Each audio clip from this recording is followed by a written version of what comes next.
waxa sharaf noo ah inaanu halkan ku soo dhaweyno gudoomiyaha xisbiga iyo Faadimo Saciid oo wafdi dibadda ku maqnaa shirka ka soo qayb galay waxa kale oo ina sharaf weyn noo inaanu ku soo dhaweyno halkan inaan maalintii hore la kulmin hogaamiyaha Xirsi gudoomiye ku-xigeenka koowaad Cabdirasaaq iyo xogeyaha Khadar oo iyana cimradii ka yimi iyana soo dhawaada ayaanu leenahay kelmadna Xirsi baan siinaya cimradan kan iyo duca mooyaane de warimkan ugu jiro lagama warramo xaramka gudoomiyaha ku soo dhaweynaya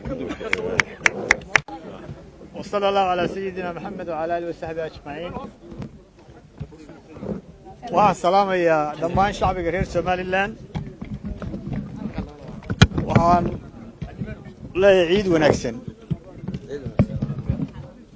وحان إلهي كما هدنقينا إنا نبض كسور نغني دالك يجي أنكم مدو الله فرتاني عشاء كم مغنين سفر هولاد waxaanu safar shaqo ugu baxnay anigii xogeyaha xuquuqul insaanka iyo arrimaha genderka xisbiga Marwe Faadimo Saciid dalal ka mid ah qaaradda Yurub oo ay ka mid ahaayeen dalka Belgium dalka Sweden dalka Denmark iyo dalka Jarmalka dalalka waxaanu kula kulannay madax kala duwan waxaanu ka qayb galnay shirar kala duwan waxaanu guud ahaan kala hadlaynay arrimaha Somaliland iyo qadiyadeeda waxaanu kala hadlaynay arrimaha ammaanka iyo nabadgelyada arrimaha horumarka arrimaha doorashooyinka arrimaha shaqo abuurka iyo isboortiga kulamadaasi runtii si wanaagsan bay noogu qabsoomeen waxaan is leenahay uun dadaalka loogu jiro Somaliland iyo baritaarkiisa ayuu qayb muhiim ka ah safarkani mid waan xusayaa oo waxaad moodaa maqaamkii arrimaha dibadda ay ka joogtay Somaliland inuu hoos u dhacay muddooyinkii dambe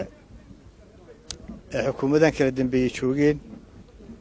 laakiin waxaan looga baahan yahay dadaal intii ka badan inaynu samayno guud ahaan shacbi iyo axsaab iyo qurba joog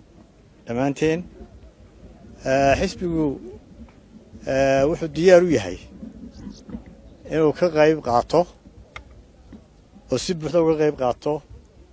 doorashooyinka golaha wakiilada iyo deegaanka hase yeeshee waxaa ka warqabtaan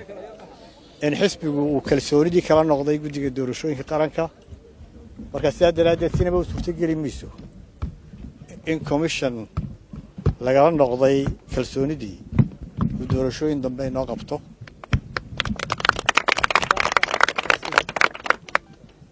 waxaan ilaahay ka baryayaa in dhammaan colaadaha oo inaga damiyo hadday yihiin kuwa ceelaf weyn ka jira